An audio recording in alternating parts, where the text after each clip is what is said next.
사랑하는 성도 여러분, 그리고 진리의 말씀을 사모하는 모든 분들께 주님의 이름으로 문안드립니다. 오늘 하루도 주님의 평안이 여러분의 삶에 가득하기를 기도합니다. 잠시 오늘 말씀을 듣기 전 여러분의 마음을 축복하고 싶습니다. 이 시간이 여러분의 영혼에 새로운 힘을 불어넣고 예수 그리스도를 향한 사랑이 더욱 깊어지는 은혜의 시간이 되기를 소망합니다. 오늘 이 말씀이 여러분의 마음에 깊은 울림을 준다면 주저하지 마시고 이 영상을 공유하여 하나님의 은혜가 더 널리 퍼져나가도록 도와주십시오. 여러분의 구독과 좋아요는 저희가 이 귀한 사역을 계속하는 데 큰 힘이 됩니다. 이 작은 섬김을 통해 더 많은 영혼이 생명의 말씀을 접하게 되기를 간절히 기도합니다. 매년 이맘때가 되면 저는 창조주 하나님의 마음에 대해 깊이 묵상하는 시간을 갖습니다. 특별히 우리가 살아가고 있는 이 시대, 이 순간을 향한 하나님의 마음은 어떠할까 고민하게 됩니다. 때로는 이러한 주제가 논쟁의 여지가 있고 조심스럽게 다루어야 할 민감한 문제를 건드리기도 합니다. 하지만 저는 하나님의 종으로서 그분 앞에서 모든 것을 설명해야 할 책임을 느끼기에 진리 앞에서 물러서고 싶지 않습니다. 하나님의 말씀을 있는 그대로 담대하게 그러나 사랑과 온유함으로 전하고자 합니다. 오늘 우리가 함께 나눌 주제는 바로 생명입니다. 생명이란 무엇이며 왜 그리스도인에게 생명은 그토록 중요한 가치를 지니는가? 그리고 생명의 가치가 흔들리고 재정이 되며 때로는 무시당하는 이 시대 속에서 우리는 어떻게 살아가야 하는가에 대해 이야기하고자 합니다. 성경을 깊이 들여다보면 하나님께서 얼마나 생명을 귀하게 여기시고 사랑하시는지 알 수 있습니다. 생명은 바로 그분의 아이디어였습니다. 그래서 저는 종종 생명이라는 단어를 반복해서 강조하곤 합니다. 바로 참된 생명, 풍성한 생명, 깊이 있는 생명 말입니다. 성경의 어느 곳을 펼쳐보아도 하나님께서는 생명을 소중히 여기시고 축복하시며 약속하십니다. 요한복음 1장 4절은 이렇게 증언합니다. 그 안에 생명이 있었으니 이 생명은 사람들의 빛이라. 여기서 그는 바로 예수 그리스도를 의미합니다. 성경은 예수님이 바로 생명 그 자체라고 선언합니다. 그분은 단순히 위대한 도덕 선생님이나 선지자가 아니십니다. 예수님이 생명이시며 그분의 생명 안에 인류를 비추는 빛이 있습니다. 이것이 의미하는 바는 우리가 그토록 갈망하는 참되고 풍성한 생명은 예수님의 가르침이 아닌 예수님과의 인격적인 관계 속에서만 발견될 수 있다는 것입니다. 예수님께서는 요한복음 10장 10절에서 이렇게 말씀하셨습니다. 도둑이 오는 것은 도둑질하고 죽이고 멸망시키려는 것뿐이요 내가 온 것은 양으로 생명을 얻게 하고 더 풍성히 얻게 하려는 것이라. 예수님은 우리에게 생명을 주시기 위해 오셨습니다. 그것도 단지 숨만 쉬는 존재가 아닌 충만하고 풍성한 생명을 주시기 위함입니다. 성경 전체에 걸쳐 우리는 이처럼 죽음과 생명의 극명한 대조를 발견하게 됩니다. 물론 그리스도인이 아니라고 해서 삶의 기쁨을 전혀 누릴 수 없다는 뜻은 아닙니다. 하지만 성경은 분명히 말합니다. 예수 그리스도 밖에서는 당신은 그저 존재할 뿐이라고. 당신이 본래 창조된 목적인 깊이와 의미, 즉 우주의 창조주이신 하나님을 알고 그분을 따르는 삶에서 오는 참된 만족은 영원히 당신을 비껴갈 것입니다. 에베소서 2장은 이 복음의 진수를 아름답게 보여줍니다. 그는 허물과 죄로 죽었던 너희를 살리셨도다. 그때의 너희는 그 가운데서 행하여 이 세상 풍조를 따르고 공중의 권세 잡은 자를 따랐으니 전에는 우리도 다 그 가운데서 우리 육체의 욕심을 따라 지내며 육체와 마음에 원하는 것을 하여 다른 이들과 같이 본질상 진노의 자녀이었더니 여기까지가 우리의 절망적인 상태였습니다. 하지만 성경에서 가장 아름다운 단어 중 하나가 이어집니다.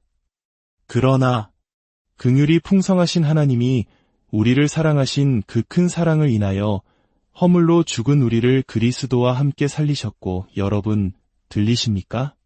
성경은 끊임없이 선포합니다. 그리스도 안에 생명이 있다고 말입니다. 그렇다면 이제 생명의 공동체는 과연 어떤 모습이어야 할까요? 단순히 개인이 생명의 소중함을 아는 것을 넘어 우리, 즉 교회 공동체가 생명의 공동체로 이 땅에 서기 위해 무엇을 해야 할까요? 오늘 저는 4가지 원칙을 통해 이 질문에 답하고자 합니다. 첫째, 생명의 공동체는 하나님께서 생명의 창조주이시며 유지자이심을 선포합니다. 창세기 1장 26절은 우리의 시작을 이렇게 기록합니다. 하나님이 이르시되 우리의 형상을 따라 우리의 모양대로 우리가 사람을 만들고, 그리고 27절은 이렇게 이어집니다. 하나님이 자기 형상 곧 하나님의 형상대로 사람을 창조하시되 남자와 여자를 창조하시고, 인류는 다른 모든 피조물과 구별되는 독특한 존재입니다. 지능, 사회경제적 지위, 민족적 배경과 상관없이 모든 인간은 특별한 무언가를 가지고 있습니다. 그것은 바로 우리가 하나님의 형상으로 지음받았다는 사실입니다. 우리가 키우는 반려견이 소중한 가족의 일원일 수 있지만 하나님의 형상을 지닌 존재는 아닙니다. 사자나 독수리, 돌고래와 인간 사이에는 근본적인 차이가 있습니다. 우리 인간만이 도덕적, 영적 요소를 지니고 있습니다. 동물의 세계에서는 약육강식이 자연의 섭리일 뿐 그곳에는 죄책감이나 도덕적 고뇌가 없습니다. 사자가 새끼 가재를 사냥했다고 해서 심리치료를 받지는 않습니다. 오직 인간만이 자신의 행동에 대해 도덕적 책임을 느끼고 영적인 갈망을 품습니다. 이것이 바로 인간 생명의 존엄성과 가치의 근원입니다. 우리의 가치는 우리가 얼마나 똑똑한지 혹은 무엇을 할 수 있는지에 달려있지 않습니다. 우리는 하나님의 형상으로 지음받았기에 그 존재 자체로 귀한 것입니다. 우리는 이 땅에서 하나님의 대리 통치자로서 그분의 창조 세계를 돌보고 번성시켜야 할 사명을 받았습니다. 생명의 공동체는 이 진리를 굳게 믿고 선포합니다. 둘째, 생명의 공동체는 태아부터 장애인, 그리고 죽음을 앞둔 노인에 이르기까지 모든 개인의 생명을 귀하게 여기심을 담대하게 증언합니다. 이 부분은 매우 민감한 주제일 수 있습니다. 누군가에게는 이념의 문제일 수 있고 다른 누군가에게는 깊은 상처를 건드리는 이야기가 될 수 있음을 압니다. 그래서 저는 최대한 은혜 안에서 이 말씀을 나누고자 합니다. 현대 생물학과 성경은 모두 생명이 수정의 순간에 시작된다는 점에 동의합니다. 하나님의 말씀과 과학 사이에 이 문제에 대한 충돌은 없습니다. 과거에는 과학이 발전하면 이 논쟁이 끝날 것이라고 순진하게 믿었던 적도 있습니다. 하지만 현실은 달랐습니다. 어떤 이들은 인간일지는 모르지만 인격체는 아니다 라고 주장하며 생명의 가치를 등급 매기려 합니다. 역사는 우리에게 인간의 가치를 경시할 때 어떤 끔찍한 비극이 일어나는지 똑똑히 보여줍니다. 과거 노예제도나 나치가 저질렀던 만행은 특정 집단의 인간성을 부정하거나 격하시킴으로써 그들에 대한 폭력을 정당화했습니다. 오늘날 세포 덩어리, 태아일 뿐이라는 말로 생명의 가치를 폄하하는 것도 이와 다르지 않습니다. 물론 이 문제가 복잡하다고 생각하는 분들도 계실 겁니다. 하지만 복잡한 윤리적 문제에 직면했을 때 우리는 가장 근본적인 질문으로 돌아가야 합니다. 낙태 문제에 있어 가장 근본적인 질문은 이것입니다. 아기를 죽이는 것이 과연 옳은 일인가? 이 근본적인 질문 앞에 다른 어떤 논리도 굳건히 서기 어렵습니다. 팔주된 태아는 이미 자신만의 DNA와 혈액형을 가지고 있습니다. 어머니의 몸 안에 있지만 어머니의 몸의 일부가 아닌 독립적인 생명체입니다. 소리에 반응하고 고통을 피하며 모든 장기가 형성되고 뇌가 기능하며 심장이 뛰고 있습니다. 고유한 지문까지 가지고 있습니다. 언제 아기를 죽여도 괜찮은 때가 있습니까? 대답은 결코 없다입니다. 다만 산모의 생명이 100% 위급한 극단적인 상황이라면 도덕적 논의의 여지는 있을 수 있습니다. 하지만 그 외의 경우 생명을 경시하는 어떤 주장도 정당화될 수 없습니다. 생명의 공동체로서 우리는 이 진리에 대해 침묵할 수 없습니다. 그러나 이 순간 저는 과거의 아픔으로 고통받는 분들에게 간절히 말씀드리고 싶습니다. 통계에 따르면, 그리고 우리 공동체의 간증에 따르면 이 자리에도 과거의 선택으로 인해 누구에게도 말 못할 무거운 죄책감과 수치심을 안고 살아가는 분들이 계실지 모릅니다. 이것만은 절대 누구에게도 알리지 않으리라 다짐하며 홀로 아파하고 계실지 모릅니다. 부디 알아주십시오. 우리 신앙 공동체 안에는 당신과 같은 아픔을 겪었지만 예수 그리스도의 치유하시는 은혜를 경험한 수많은 형제자매들이 있습니다. 이 세상에 예수 그리스도의 십자가 보혈보다 더 강력한 죄는 없습니다. 단 하나도 없습니다. 이 말씀이 당신을 정죄하거나 비난하기 위함이 아님을 알아주십시오. 저는 당신이 그 모든 수치심과 상처의 짐을 내려놓고 예수 그리스도께서 주시는 자유와 사랑 안에서 살아가기를 간절히 원합니다. 당신을 위한 자리가 이곳에 마련되어 있습니다. 당신은 하나님의 자비와 은혜 밖에 있는 존재가 결코 아닙니다. 저는 당신을 그 은혜 안으로 초대하고 있습니다. 또한 우리는 장애를 가진 이들의 생명을 소중히 여겨야 합니다. 안타깝게도 오늘날 많은 경우 태아가 장애를 가졌다는 진단이 내려지면 낙태가 권유됩니다. 하지만 하나님의 눈에는 장애가 있든 없든 모든 생명은 똑같이 귀합니다. 그리고 죽음을 앞둔 노인들의 생명 역시 마찬가지입니다. 우리 사회는 젊음을 숭배하고 나이 들면서 오는 지혜와 경륜의 가치를 잊어버릴 때가 많습니다.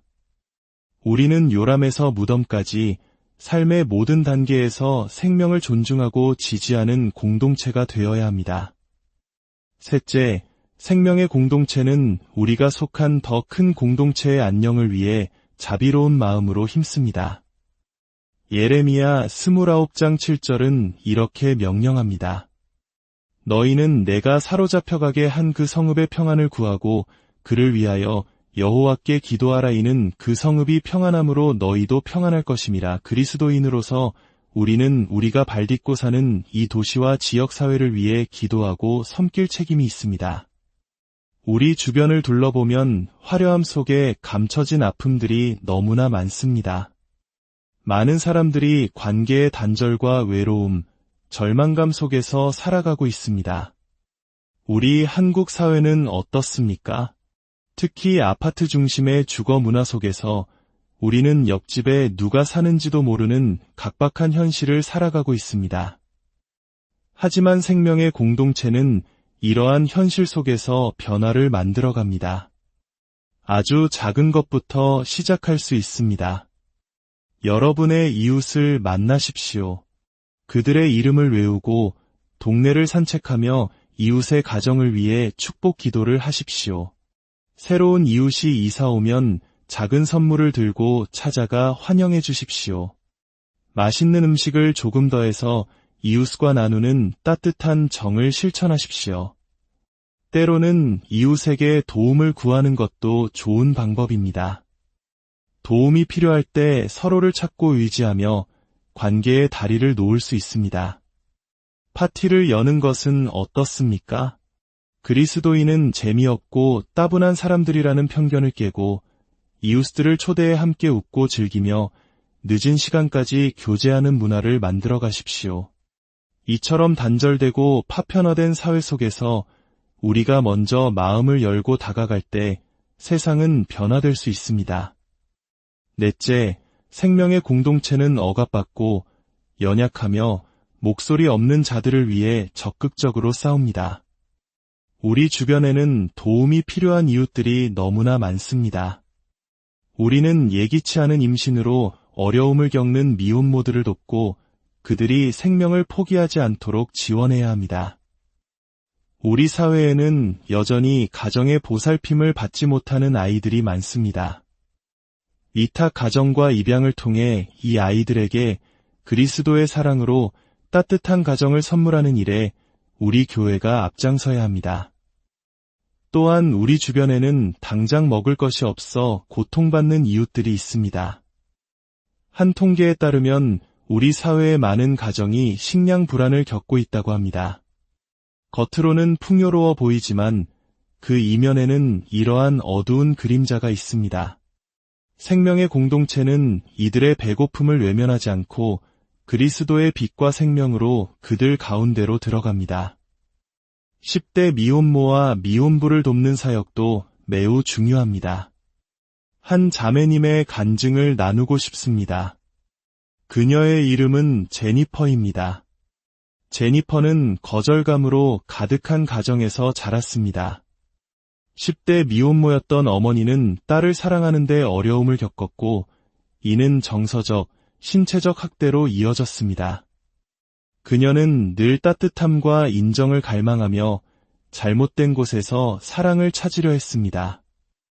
17살에 임신을 하게 된 그녀는 한 사역단체를 통해 처음으로 교회에 나오게 되었습니다. 처음에는 주저했지만 그곳에서 그녀는 이전에 결코 경험해보지 못한 따뜻한 미소와 환대를 받았습니다. 그녀는 말했습니다. 누군가 나를 보고 그렇게 기뻐해주는 것이 처음이라 오히려 두려웠어요. 하지만 시간이 지나면서 그녀는 깨달았습니다. 그곳을 특별하게 만든 것은 멘토나 식사가 아니라 바로 예수님이셨다는 것을요. 그녀는 교회가 보여준 하나님의 사랑이 오랫동안 자신을 짓눌렀던 죄책감과 수치심의 사슬을 끊어주었다고 고백했습니다. 저는 더 이상 혼자가 아니에요. 이곳에서 가족을 얻었고 이제 예수님을 알게 되었어요. 그녀의 이야기는 특별한 사례가 아닙니다. 우리 주변에는 여전히 수많은 제니퍼가 있습니다. 성적, 신체적, 정서적 학대를 경험하고 자살을 생각하며 노숙 생활을 했던 청소년들이 바로 우리 곁에 있습니다. 그리고 그들 중 절반은 교회에 와서야 처음으로 예수님이 자신을 사랑한다는 말을 들었습니다. 이것이 바로 우리가 해야 할 일입니다. 한때 자신이 쓸모없다고 믿었던 엄마들이 지극히 높으신 왕의 딸임을 깨닫는 것을 보는 것, 예수님께서 그들의 필요를 채우시고 그들의 삶뿐만 아니라 그들의 자녀와 미래 세대의 삶까지 변화시키는 것을 보는 것, 이것이 바로 생명의 공동체가 감당해야 할 거룩한 사명입니다. 사랑의 반대말은 미움이 아니라 무관심입니다. 예수님께서는 불법이 성행하는 시대에는 사람들의 마음이 차가워질 수 있다고 경고하셨습니다. 냉소적으로 변하고 마음의 문을 굳게 닫고 바로 우리 집길 건너편에서 절실히 필요한 세상의 상처와 치유를 외면하게 될 수 있다는 것입니다. 무관심한 삶은 진정한 삶이 아닙니다. 그것은 안으로만 향하는 삶, 의미나 승리가 없는 삶입니다. 그것은 원수에게 그리스도 왕께 속한 것을 내어주는 것이며 지루함과 세상의 헛된 즐거움에 굴복하는 것입니다. 여러분 안에서 그리고 여러분을 통해 다른 사람의 삶으로 흘러가야 할 성령님의 변화시키는 역사를 포기하는 것입니다. 어떤 분들은 자신이 성경을 더 알아야 한다거나 삶의 어떤 문제를 먼저 해결해야만 주님을 섬길 수 있다고 생각할지 모릅니다. 하지만 만약 당신이 완벽해질 때까지 기다린다면 당신은 영원히 기다리게 될 것입니다. 요한계시록 3장 20절에서 예수님은 이렇게 말씀하십니다. 볼지어다 내가 문 밖에 서서 두드리노니 누구든지 내 음성을 듣고 문을 열면 내가 그에게로 들어가 그와 더불어 먹고 그는 나와 더불어 먹으리라. 무관심을 이기는 해결책은 의지적인 결단이 아닙니다. 그것은 예수님께로 돌이키는 것입니다. 당신의 무관심을 그분 앞에 인정하고 그분을 당신의 삶 안으로 초대하는 것입니다. 여기서 함께 먹는다는 약속은 단순한 식사를 의미하지 않습니다. 고대 근동 문화에서 함께 식사하는 것은 깊은 우정과 친밀함의 표시였습니다. 예수님은 지금 바로 당신의 마음 문을 두드리며 당신과 깊은 관계로 들어가길 원하십니다. 무엇을 망설이십니까? 그분이 주고자 하시는 것은 바로 생명입니다. 참된 생명, 풍성한 생명, 날마다 더해가는 영원한 생명입니다. 그분은 우리의 무관심 속으로 들어와 사랑을 불어넣으시고 우리의 냉소주의 속으로 들어와 믿음을 일으키시며 우리의 비관주의 속으로 들어와 소망을 심어주실 것입니다. 우리가 해야 할 일은 오직 문을 여는 것뿐입니다. 이제 잠시 고개를 숙이고 눈을 감아주시겠습니까? 이 시간 단순하지만 가장 중요한 초대에 응답합시다. 예수님께로 돌이킵시다. 마음속으로 이렇게 기도해 보십시오. 예수님, 제가 주님께로 돌아섭니다. 제 마음의 문을 엽니다. 저의 무관심 속으로 들어와 주십시오.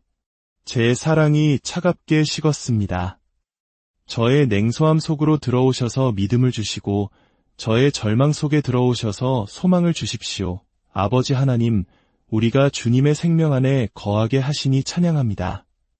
주님의 생명은 사람들의 빛입니다. 이 자리에 있는 우리 모두는 주님의 선하심을 맛보아 알았습니다. 주님께서 우리 삶을 더 나아지게 하시는 분이 아니라 주님 자신이 바로 생명이시며 빛이심을 고백합니다. 오늘 밤 우리는 마음의 문을 엽니다. 주님을 우리 안에 초대합니다.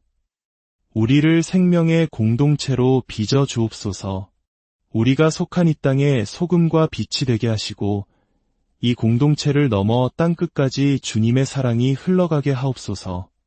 이 자리에 있는 어떤 과거의 죄나 현재의 문제도 주님의 구원하시는 능력보다 더 강하지 않음을 믿습니다. 지금 이 시간 예수 그리스도의 이름으로 우리 영혼을 속이는 원수의 모든 거짓말을 대적합니다. 주님께서 용서하지 못할 죄는 없으며 치유하지 못할 상처는 없습니다. 끊어내지 못할 중독도 없으며 씻어내지 못할 후회도 없습니다. 우리가 문을 열기만 하면 주님께서 들어오셔서 우리와 함께 거하시며 주님과의 친밀함과 생명과 기쁨이 넘치게 하실 것을 믿습니다. 아버지, 우리가 그 문을 열기를 간절히 소망합니다. 우리 주 예수 그리스도의 아름다운 이름으로